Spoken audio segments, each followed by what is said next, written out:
Good day, everyone. Welcome to Chemistry with Professor John.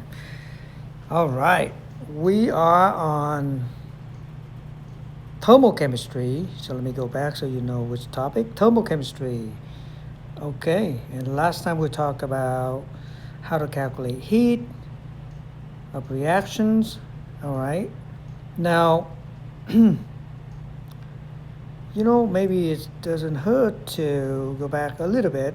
Okay, um, like this particular problem, methane. Methane is CH4. CH4, and we got 2.5 gram. So molar mass is, so methane, if you look up the formula, is CH4. And if you do molar mass, it's about 16.05 gram per mole. Okay, so if you take 2.5 gram and you do 1 mole over 16.05 gram, cancel the mole, and that will give you, cancel the gram, you should put in your calculator 156 mole. Okay, now here it's very simple. It's say 125 kilojoule for every 2.5 gram, which is 0.156 mole. We're trying to get the answer in kilojoule per mole. Now, this is heat is released, so we should put a minus on it. And if you do the math, it should come out around 803 kilojoule per mole. That should be good, okay? So the negative, remember the negative means heat is released, okay? Let's skip this one for now. That's not that we cannot do it, it's just a lot of equation stuff. Okay, now, now this is, so the reason why we calculate heat because delta H of reactions is equal to heat of reactions, okay, at constant pressure. Okay, so if we know heat, we can let that equal to enthalpy of reaction. But there's another way, which I believe is a lot easier to calculate delta H using delta H of formations right here, given in Appendix G. Okay, so if you look up in Appendix G, I hope you guys had a chance to do that. It would be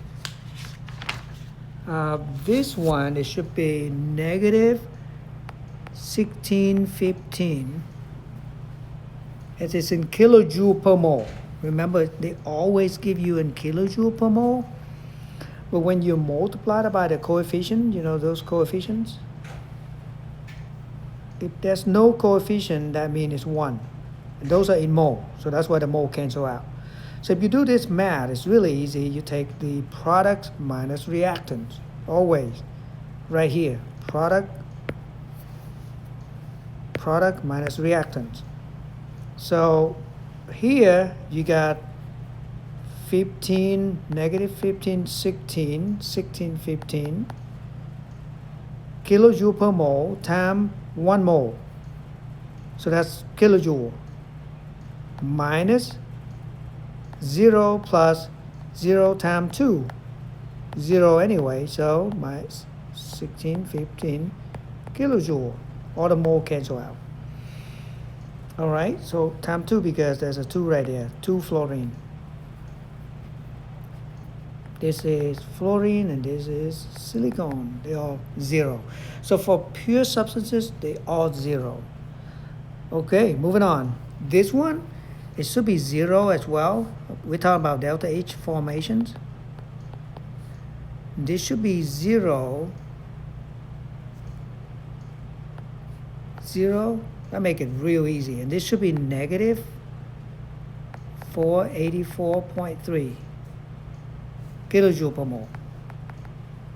Okay, but multiplied by 1 mole, so that's the answer. delta H of reactions. Okay. Now, however, this one, we have to do some math finally. This one should come out negative 45.9. You're looking up delta H of formations.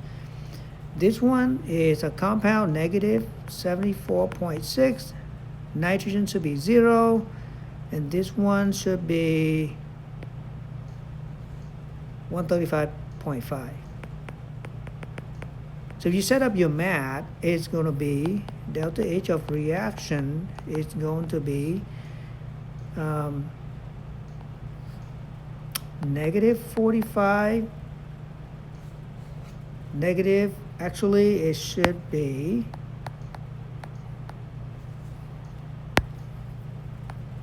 $135.5 minus 45.9, that's product,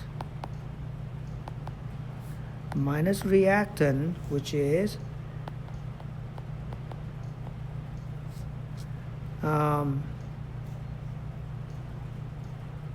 minus 74.6 plus 0. So you do your math, it should come out 164.2. That's what I have. Kilojoule. Final answer. Okay? And you get the idea. So I'm going to give you the number here I found on the table. This is going to be negative 19.5. It's going to be negative 95.7. And this 0, because it's pure substance, and that's a compound, 116.9. So if you do your math, these are your product minus your reactant. Well, this is going to be times 3, but it's 0 anyway, so that make it easy for us. So your final answer should come out. Oh, I didn't do it. This should be easy. Okay.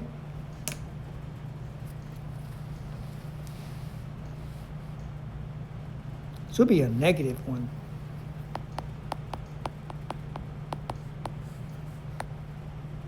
Should come out negative because it's negative on the left side and negative on the right side minus the right side. That come out negative numbers. Cool. All right. Now moving on to different type of calculation. This one, delta H of reaction, is already given, guys. So what do? We need to find 42 gram of glucose, molar mass of glucose, right? That's glucose right there. That's glucose.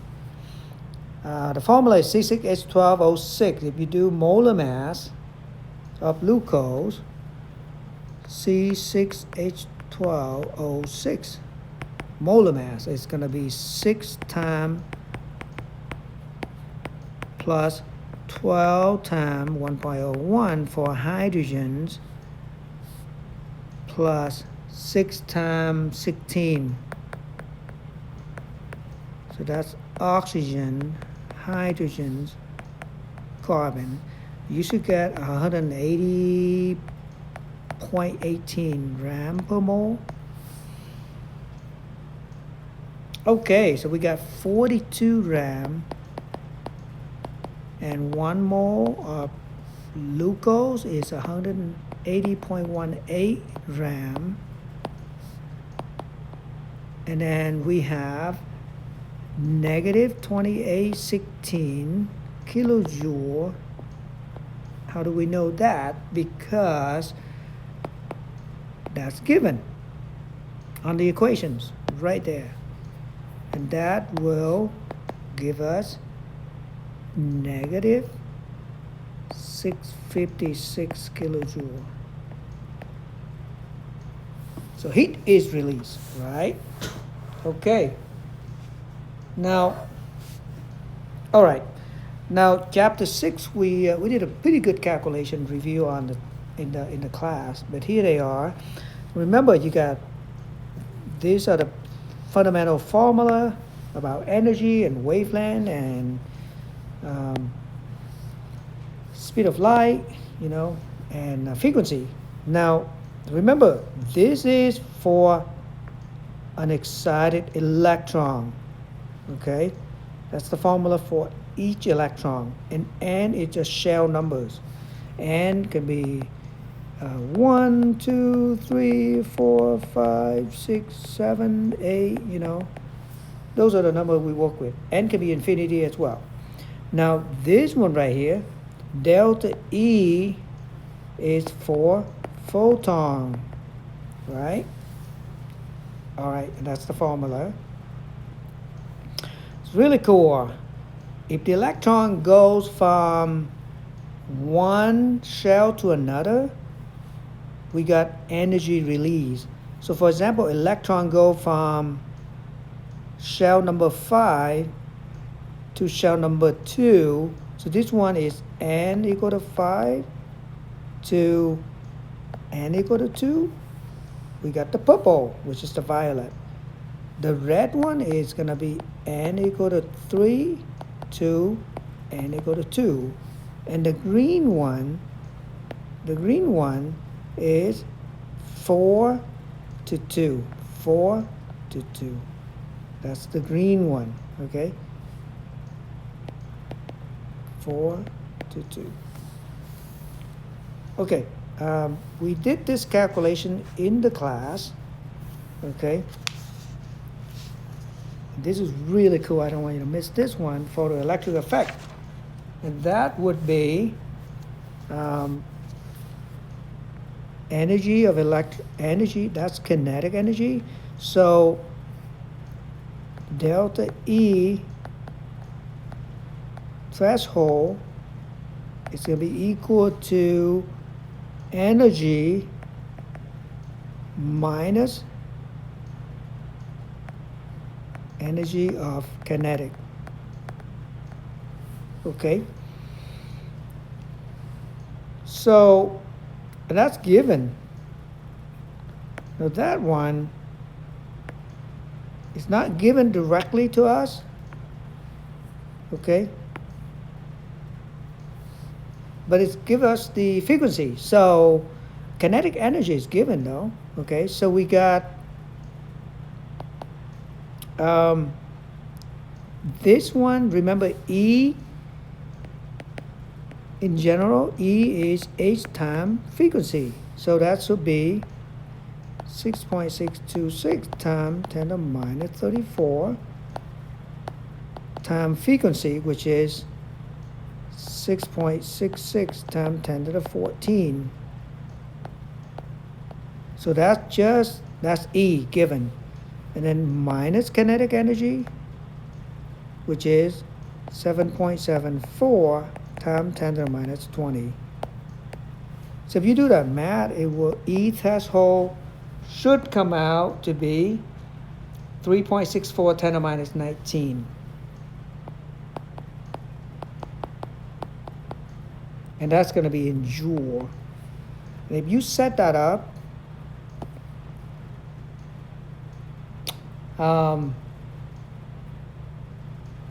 you can calculate frequency. And that's going to be H time frequency of threshold. So if you set that up, you can have threshold equal to 3.64 times 10 to the minus 19 divided by H, which is 6.626 times 10 to the minus 34. And so frequency of threshold should be 5.49 10 to the 14 second inverse second.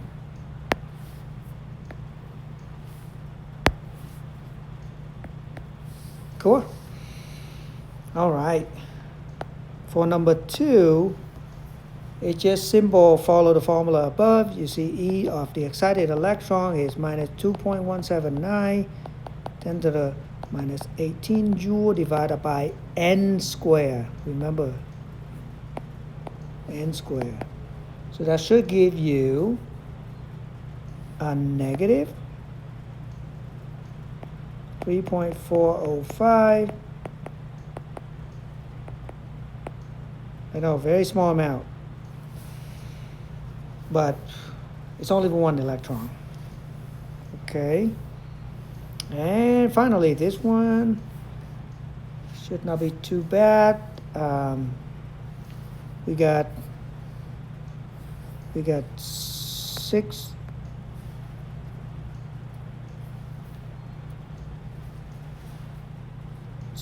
614.5 nanometer.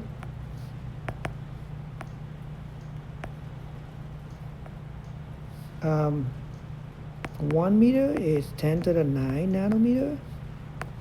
So that should be 6.145.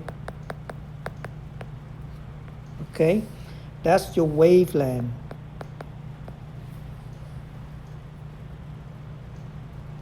Okay, and E is going to be HC over lambda.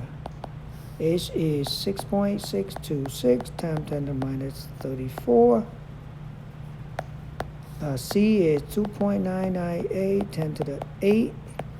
And lambda is what we just got, 145.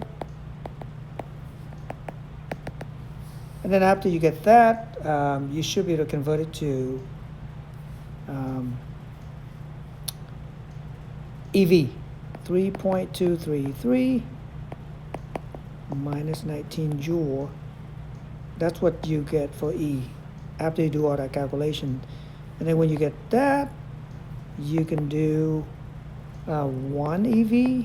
It's given 1.602, make sure parentheses, minus 19. And then cancel out the joule and then do the math. It should be 2.018 EV. All right, everyone. Cool. All right, so that should take care of the calculation for chapter 6. And then in the next video, we'll look at the quantum theory with all the quantum numbers, really easy, and electron configuration stuff. Electron configuration, you know.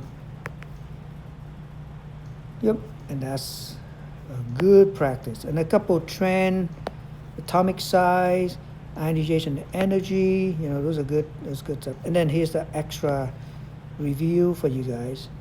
If you want to be ahead of, you know, the lecture in the next couple chapters. Cool. That's it for chapter 6. Thank you, everyone. All right, and see you in the next video.